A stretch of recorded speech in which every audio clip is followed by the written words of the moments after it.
Karena akan merekam video untuk putrinya, Hendra merasa lebih cemas daripada bertemu dengan presiden. Dia tidak ingin ada yang salah. Dia bersiap-siap setelah beberapa saat dan duduk tepat di depan kamera, dan berkata dengan suara ramah, "Putri, ini ayah di sini. Maaf ayah tidak bisa ada untukmu saat kamu lahir dan saat kamu tumbuh dewasa. Tadinya ayah ingin menjemputmu dan ibumu, tapi aku mengalami kecelakaan." Pada titik ini, Hendra menghela nafas dan melanjutkan, "Ayah berhasil selamat, tetapi ayah menderita luka parah yang hampir merenggut nyawaku. Kamu, anak-anakku adalah alasan ayah melewati semua itu. Itulah mengapa ayah berhasil hidup sampai sekarang dan temukan Dirga. Putri, ayah belum bisa bertemu denganmu. Ayah akan melakukan operasi plastik dulu. Saat penampilan ayah pulih, ayah pasti akan bertemu denganmu. Putri." Hendra guna mengambil jeda sebelum melanjutkan, "Putri, ayah sangat mencintaimu." Nada suaranya kasar dan dalam, dan setiap kata menyentuh Putri dengan dalam.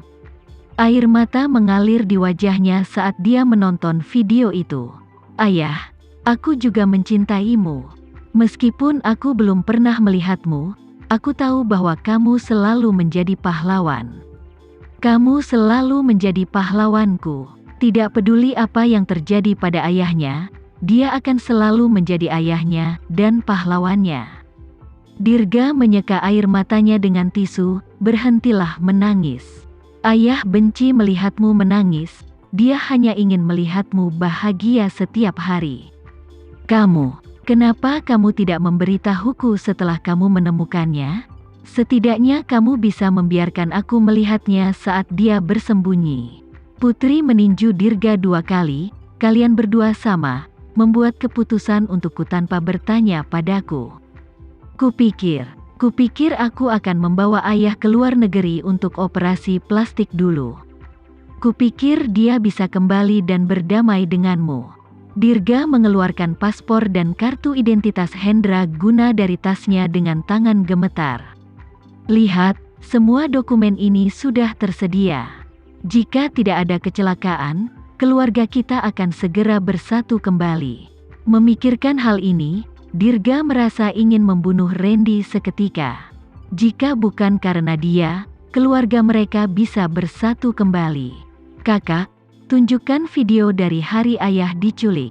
Putri menyeka air matanya dan menggertakkan giginya. "Kita harus menemukan pembunuhnya. Aku ingin membunuhnya." Rumahku memang dilengkapi dengan kamera pengintai, tapi hari itu, listrik perumahanku padam. Tidak merekam orang yang menculiknya. Itu tidak semua kebohongan. Kamera pengintai di area tempat tinggal Dirga dihancurkan pada malam itu, sehingga kamera terdekat tidak berhasil merekam rekaman penculik tersebut. Real estate yang dikembangkan oleh Sandiga Group terletak di bagian kota yang lebih kaya. Orang-orang yang tinggal di sana stabil secara finansial. Keamanannya ketat, dan setiap orang yang memasuki area tersebut harus mendaftar terlebih dahulu di gerbang. Namun, pada malam yang menentukan itu, orang-orang yang masuk tidak mendaftarkan diri, dan kameranya juga rusak. Selain Randy, Dirga tidak bisa memikirkan orang lain yang bisa menjalankan rencana sesempurna itu.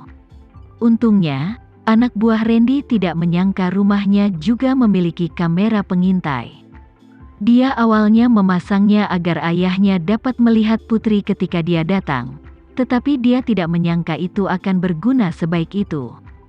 Karena anak buah Randy tidak mengetahui hal itu, dia sempat menyembunyikan barang bukti. "Dirga, apakah kamu mencoba membuatku marah? Apakah kamu benar-benar mengira aku akan percaya begitu saja?" Putri ingin menamparnya. Apa yang terjadi pada kakaknya yang cerdas dan rasional yang bisa membaca pikiran orang lain? Apakah rasa sakit kehilangan ayah mereka memukulnya begitu keras sehingga dia berubah menjadi orang bodoh?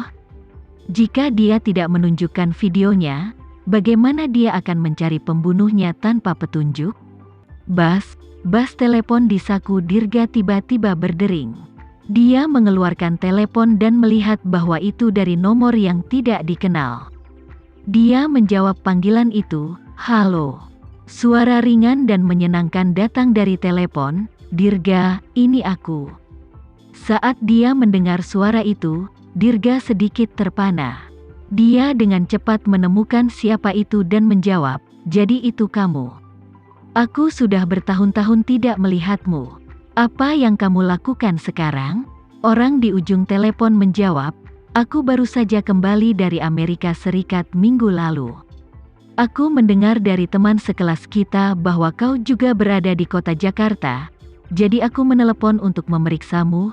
Apakah kamu ingin keluar untuk beberapa minuman?" "Kau berada di kota Jakarta?"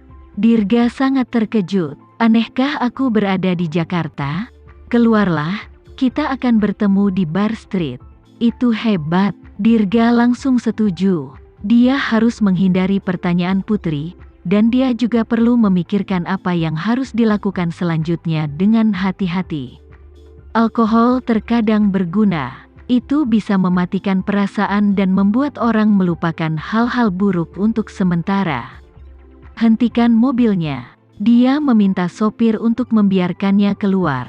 "Kemana kamu pergi?" Putri belum menerima rekamannya, jadi dia tidak ingin dia pergi, tapi dia tahu dia tidak bisa dikendalikan. "Aku ada janji dengan teman sekelas lama. Aku tidak kembali malam ini. Jangan menungguku." Dirga bahkan tidak memandang Putri. Dia keluar dari mobil, membanting pintu, dan pergi. Putri berbalik dan melihat Dirga masuk ke taksi. Dia berpikir sejenak dan berkata, "Pak, tolong berbalik. Ayo pergi dan ikuti dia." Dirga bertingkah aneh dalam beberapa hari terakhir. Dia harus tahu alasannya dan tidak bisa membiarkannya pergi seperti ini.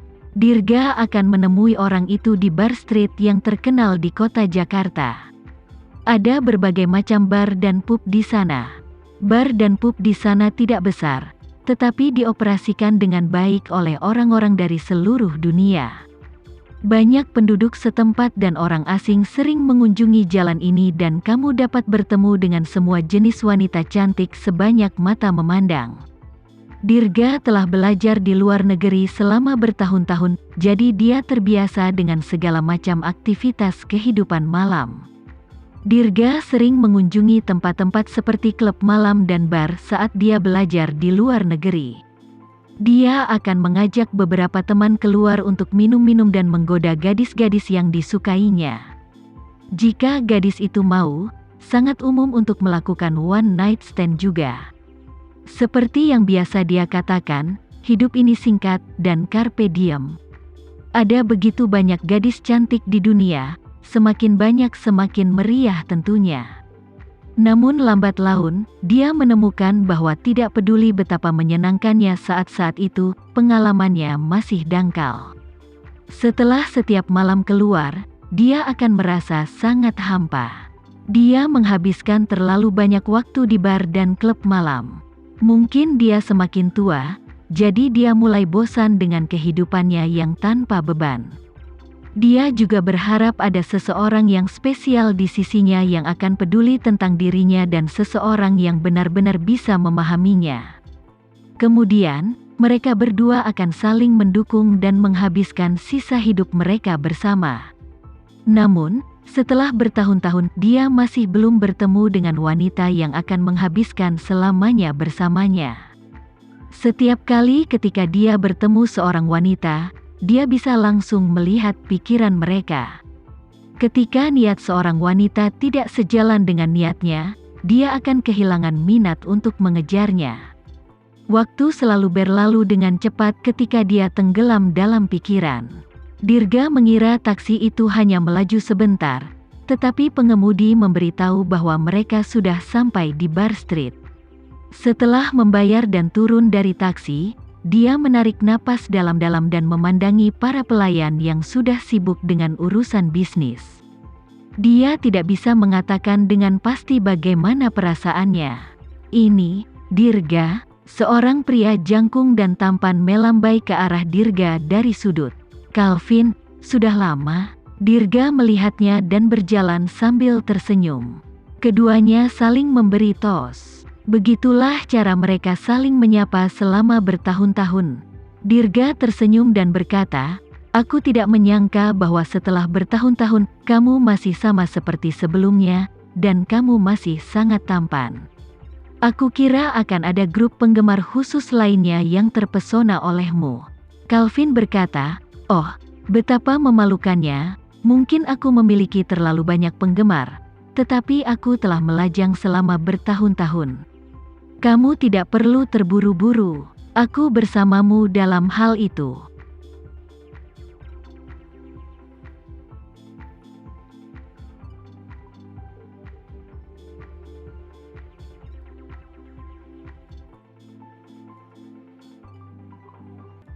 Sekian dulu ya video kali ini, kita lanjutkan lagi videonya di lain waktu.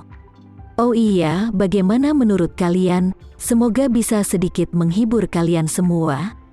Untuk teman-teman yang baru nonton, jangan lupa subscribe ya, hehehe. Dan kalau teman-teman ada yang ingin gabung langganan, bisa langsung gabung saja untuk dapat fitur yang menarik dan sedikit membantu Mimin. Terima kasih banyak sudah menonton, sampai jumpa lagi.